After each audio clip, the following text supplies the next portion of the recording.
자, 이제 현대 소설을 보도록 하겠습니다. 현대 소설은 그냥 짧게 보도록 할게요. 조정래, 태백산맥의 조정래 시 소설가네요. 1970년대 도시로 이주한 노동자들의 모습을 사실적 도시로 이주한 그러기 때문에 농촌에서 도시로 도시화 산업화되면서 시들 그 누구죠? 농무라는 시도 있고 이와 관련된 시들이 되게 많아요. 그래서 노동자들의 모습, 그 다음에 노동자들의 처지, 뭐 이런 것들, 신경림 시인이 이런 시들을 많이 썼기 때문에 같이 연결해서 상호 텍스트적으로 같이 공부를 하면 좋을 것 같습니다. 열악한 노동 현실 속에서 열악한 노동 현실이니까 윤은길 윤은길 소설가도 9켤레 구두를 남기고 간 산에 그 윤은길 소설가나 아니면 조세희 소설가의 난장이가 쏘아올린 작은 공 이런 것과도 연결시킬 수 있겠네요. 열악한 노동 현실 속에서도 노동자들은 꿈의 실현, 뭔가 꿈이 있겠죠. 그 꿈을 실현하기 위해서 돈을 버는 겁니다. 외롭게 일하면서 타향에서 일하면서 고향에 대한 그리움, 그리고 돈을 벌어서 고향 식구들에 대한 부양 등의 이유로 돈을 벌려고 노력하며 긍정적인 미래가 돌아오기를 바랍니다. 열심히 일하면 돈을 벌 줄 알았어요.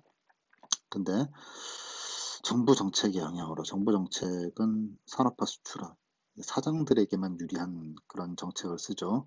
노동자들에게 미치는 가운데 그들의 피해를 외면하는 세력,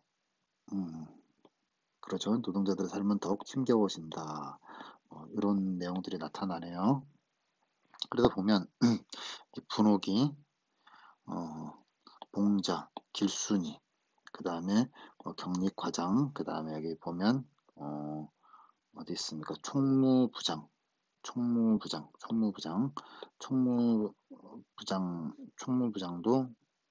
하나의 인물입니다. 자, 읽어볼까요? 책임량을 완수하지 못하면 일당을 제하고 말겠다며 반장을 제쳐놓고 관리과 직원들이 자극 감독을 했다. 책임량을 완수하지 못하면 뭔가 만약에 시급이 10,000원이라고 해요. 그러면 시급 9,800원 정도 하면 되는 거잖아요. 근데 뭡니까? 일당 하루 내가 8시간 일하면 8만 원을 받아야 되는데 8만 원 아예 안 주겠다는 거죠. 그러면서 작업하는 그런 반장이 있는데 그런 반장이 아니라 관리하는 직원들이 감독을 합니다. 찍소리 한마디도 못하고 일손들을 제게 빨리 돌리면서도 가슴마다에는 먹구름이 끼고 비가 내렸다. 뭔가 우울하다는 거죠. 가슴마다에는 먹구름이 끼고 우울하다. 그들 셋은 약속이나 한 듯이 다리를 내뻗고 등을 벽에 기대 몸을 부린 채 말이 없었다. 자, 피곤에 지쳐 풀려버린 눈에는 물기에 젖은 절망의 빛이 서려 있었다. 물기에 젖은 절망의 빛. 피곤에 지쳐. 요것도 뭔가 좀 우리 체크를 해야 될 것 같아요. 자, 피곤에 지쳐 풀려버린 눈에는 물기에 젖은 절망의 빛. 자, 이제 그러면서 한 명씩 사연을 이야기하죠. 분옥이는 가슴을 와두가득 쥐어뜯고 싶었다. 55,000원. 3년에 걸쳐 모은 그 돈이 어떻게 된다는 것인가? 떼어먹혀? 55,000원을 열심히 벌었는데 떼어먹힌다네요. 그게 어떻게 번 돈인데? 차라리 시카를 물고 엎어져 죽는 한이 있어도 그것만은 안 된다라고 지금 내적 독백을 하고 있죠. 이렇게 분옥이는 돈을 모아서 뭐 하고 싶어요? 미용 학원을 다니고 싶어요. 앞으로 15,000원 더 모아서 7만 원으로 6개월 미용 학원에 다녀서 미용사가 되고 싶어요. 그러죠? 자, 그때는 미정원 주인 아닌 미정원 마담, 여기에 이르면 분옥이 생각이죠. 그만 가슴이 펄떡이고 전신이 짜릿짜릿해지는 것이다. 정신은 아물아물해지며 몸이 붕붕 뜨는 것이 타보지 못한 비행기 타는 맛이 이러라 싶었다. 뭔가 희망에 부풀어 있는, 붕 떠 있는 그런 모습이죠. 그런데 그 돈을 떼어먹겠다고? 지금까지 열심히 번 돈을 떼어먹겠다고? 이런 거죠. 자, 봉자. 2년 전 새벽에 집을 도망쳐 나오던 꼭 그런 허망한 기분이었다. 돈을 벌기 위해서 집을 새벽에 도망쳐 나왔죠. 자, 그래서 뭡니까? 그 허망했던 기분은 서울역에 내려서 두 눈을 뒤집고 찾아도 보이지 않던 순심이 편지 때문에 지금 서울에 도망쳤는데 순심이를 원망하면서 허망이 절망으로 변했어요. 그 절망은 견딜 수 없는 향수였다. 그러나 그 짙은 향수는 돈벌이를 강요했다. 내가 어떻게든 돈을 벌어서 고향에 따뜻하게 돌아가겠다. 이런 거죠. 자, 돈을 벌지 않고서는 얼굴을 들고 돌아갈 수 없는 집이었다. 집을 뛰쳐나온 변명의 구실이 없었다. 그동안 3만 원을 모았다. 그걸 남들처럼 회사에 넣어 이자를 받고 있었다. 월급을 지금이야 다 은행에 맡기는데 그때는 필요한 것만 받고 나머지는 회사에 주면 회사가 그거로 또 돈놀이를 하는 거죠. 그런데 그 돈이 어떻게 그렇고 그렇게 되었다는 것이다. 그렇고 그렇게 되었다는 것은 떼어먹겠다는 거죠. 8월 초순 여름인데도 마음은 꼭 겨울 새벽에 텅 빈 들녘처럼 허허할 뿐이었다. 허망하고 다시 허허하네요. 자, 누구누구 길순이 자꾸 울음이 터질 것만 같았다. 이 중에서 길순이가 가장 험한 일을 했네요. 여기 봅니까? 지옥탕 발을 담그고 있는 것도 다 돈 때문이었다. 진종일 지옥탕에 무릎까지 담그고 서서 염색 물감에 독에 살갗이 섞거나 습진으로 발가락 사이가 짓물러도 우선 돈이 필요했다. 그렇게 열심히 돈을 모았어요. 자, 한 달에 14,000원 월급이 14,000원이라네요. 자취비, 사흘생 습방값, 24개월 5만원짜리 갯돈 등을 제하고 나면 회사에 맡긴 7만원에서 나오는 3부 5리의 이자를 합해도 3부 5리라고 하는 건 35%, 요즘으로 생각하면 아주 큰 건데 옛날에는 5부, 7부 이런 이자들이 많았기 때문에 3부 5리 이자를 합해도 집에 4,000원을 송금하기에는 숨이 가빴다. 이자도 못 받고 은금도 묶이고 그런 일이 벌어졌나 봐요. 아마 정부 정책으로. 길순이는 또 목젖이 아프도록 침을 삭혔다. 곧 울음이 터질 것만 같았다. 당장 다음 달부터 어머니와 두 동생은 가족을 먹여 살리네요. 자꾸 눈시울이 메워져서 한석구 눈길을 천장에 올렸다. 여공들은 자신들이 회사에 맡긴 돈과 관련된 사채 동결, 정부 정책 기사, 사채 동결과 관련된 정부 정책 기사는 이거 정부 정책이죠. 정부 정책. 근데 그 회사지 여공들이 아닌 거잖아요. 여공들은 돈을 맡긴 거잖아요. 그러죠.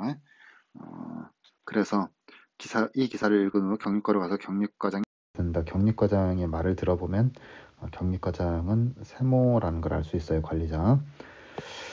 자, 간단히 말해서 여러분들 각자가 회사에 맡긴 액수는 적고 사람 수는 170여 명에 달해서 개인당 서류를 꾸며 사장님께 결제를 맡게 되면 일이 번거롭고 금전적으로나 시간적으로 손해가 지달 뿐 아니라 그렇게 170명 그걸 일일이 결제받기 힘드니까 항시 여러분의 편에서 여러분을 돕고 여러분이 하루속히 자활할 수 있는 방법을 강구하시도록 연예인이 없은 총무부장. 이놈도 딱 봐도 딱 나쁜 놈 같죠?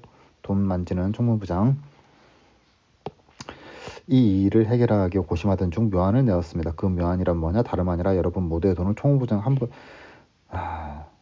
그 돈을 총무부장 통장에 넣었다는 거죠. 그래서 그렇게 결제를 하고 총무부장이 돈놀이를 하는 거죠. 총무부장과 회사가 돈놀이를 하는 거죠. 자, 대충 170명이니까 뭡니까? 5만 원만 잡아도 850만 원. 생각해보세요. 생각해보시면 850만 원이면 한 달 월급이 얼마라고요? 한 달 월급이 14,000원. 14,000원이네요. 14,000원. 시간이 남으니까 14,000원. 그러죠? 근데 이게 얼마입니까? 850만 원. 자, 850만 원은 850 이렇게 되는 거죠. 1, 10, 100, 1000만, 10만. 하나가 더 있어야 되네. 그러죠? 그러면 선생님이 이걸 잘못했네요. 자, 그러면 850만 원이니까 이렇게 하면 되죠. 이거 이렇게 하고 그래 봅시다. 자, 4, 4, 6, 6, 6, 6, 6, 6, 6, 6, 4, 24, 2, 80, 4, 84죠. 그러면 600, 와, 한 달 월급, 한 달 월급 600달 월급이죠. 600달. 그러면 우리 간단히 계산해 봅시다. 그냥 일반적으로 300만 원 정도. 300만 원 곱하기 600이니까 얼마예요? 18, 00, 00. 100만 원이죠. 1, 10, 100, 1000만, 10만. 10만, 10만, 10만. 이렇게 동그라미를 붙여야죠. 이렇게 큰 금액입니다. 이렇게 큰 금액. 1, 10, 100, 1000만, 10만, 100만, 1000만, 억, 10억, 100억, 1000억. 엄청나게 많은 돈, 요즘으로 따지면 이런 정도의 돈이라는 거죠. 자, 별 쓸데기 없는 시간이 남아서 해봤던 것들이고요. 자, 그 돈의 명의가 총무부장 이름으로 되어 있어요. 이번 조치로 말미암아 500만 원, 500만 원 이상이면, 그 사채 동결, 아마 이 박정희 때이거나 아니면 이승만 말 때일 겁니다. 사채 동결. 이때 500만 원 이상 빌려주는 사람은 3년 동안 이자만 받고, 이자도 법정 이자만 조금 받게 하고, 그 다음에 원금도 못 돌려받게 돼 있어요. 이런 조치를 취합니다. 결국 이렇게 돼버리면 그녀들의 월급이 묶이게 되고, 그녀들이 원래 받기로 했던 이자도 못 받게 되는 거죠. 그러죠. 3년 거치 5년 상환이라는 것은 3년 동안 돈을 못 받아요. 그리고 5년 동안 나눠서 받을 수밖에 없어요. 5만 원이면 만 원씩, 1년에 만 원씩. 나쁜 놈들이네. 그런 내용들입니다. 격리 과정의 그런 유식한 연설 세모죠. 듣고 나서 여공들은 아무 동요가 없었다. 처음 사채 동결의 소식을 들은 때와 마찬가지였다. 왜 아무 동요가 없었을까요? 무슨 말인지 잘 모르는 거죠. 솔직히 말하면. 결국 작업 총반장 허쉬의 보충 설명을 들은 다음에 와르르 무너지는 가슴을 힘겹게 안아야 했다. 이제 총반장 허쉬가 설명해주면서 이제 겨우 이해한 거죠. 그러면서 먹구름이 키기 시작했고, 이렇게 됐고, 그죠? 또 더 열받게 하는 것은 사장이 내놓는 이자는 처음에는 45% 사장이 이자를 내놨어요. 근데 총무부장과 격리과장이 짜고 10%씩을 나눠 먹었어요. 5%. 중간에 헤쳐먹은 도둑놈들이죠. 예. 네. 이것만 해도 열받는데 그 돈을 앞으로 8년 동안 나눠서 받을 수밖에 없다는 겁니다. 그 돈 가지고 고향에 가야 되고, 그 돈 가지고 뭔가 학원을 다녀야 되고 당장 이러는데, 그런 내용들이 나오는 거죠. 자, 그렇다면 다 보고 이제 마지막 문제만 빨리 한번 풀어봅시다. 분호이가 7만 원을 모아 미용학원에 다니라는 것은 꿈의 실현 때문에 그러죠. 봉자가 5만 원만 모으면 고향에 돌아가겠다는 것은 고향에 대한 그리움이죠. 사장이 총무부장과 경위과장의 횡령사실을 알고도 그들을 수용했다는 것은 외면하는 세력 나쁜 놈들이죠. 요공들이 회사에 맡긴 원금을 4년째 되는 해부터 찾을 수밖에 없게 된 것에서 정부 정책에 영향을 받는 노동자들의 삶. 그렇죠. 정부 정책은 노동자들 편이 아니라 사장들 편이었네요. 길순이가 내년부터 지옥탕이 아니라 신선놀이를 하게 됐다는 것은 열악한 노동 현실 속에서 길순이가 바랬던 긍정적인 미래의 도래를 짐작할 수 있건, 여기 아니죠. 정답은 요겁니다. 어디 있습니까? 길순이는 원래부터 원래 지옥탕은 돈은 많이 주는 대신 너무 힘들어요. 그리고 이 염색은 그 사람 피부에 되게 안 좋은 거잖아요. 그래서 가장 힘든 염색 과정이기 때문에 그런 걸 이제 안 하고 다른 거 하는 거, 마른 직접 염색에 참여하는 게 아니라 염색한 후에 이제 건조된 직물을 손질하는 부서를 신선놀이라고 하는데, 그쪽으로 갈 수 있지만 이렇게 힘든 일을 하면서 돈을 이제 버는 거거든요. 네. 근데 이 뭡니까? 이제 내년부터 지옥탕이 아니라 신선놀이를 하게 되었다는 것에서 이제 더 이상 하고 싶어도 더 이상 할 수가 없는 거죠. 자기는 돈을 더 많이 벌고 싶어서 더 하고 싶어요. 근데 할 수 없어요. 예, 그렇다는 겁니다. 그래서 정답은 5번입니다. 현대소설도 이번에는 그렇게 어려운 게 아니었네요. 일반적으로 4월 모의고사는 여러분들이 작년 이제 1월, 2월, 3월까지 쭉 했기 때문에 그 공부한 양이 있기 때문에 그렇게 어렵지는 않을 거예요. 그리고 4월부터는 내신 시험을 준비한다는 것을 알고 있기 때문에 그렇게 어렵지 않게 출제를 합니다. 그래서 여러분 성적이 횡여 좋더라도 이게 자기의 성적이라고 생각하면 안 돼요. 자신의 성적은 나중에 6월 평가원과 9월 평가원 모의고사에서 자신의 정확한 성적을 알 수 있는 겁니다.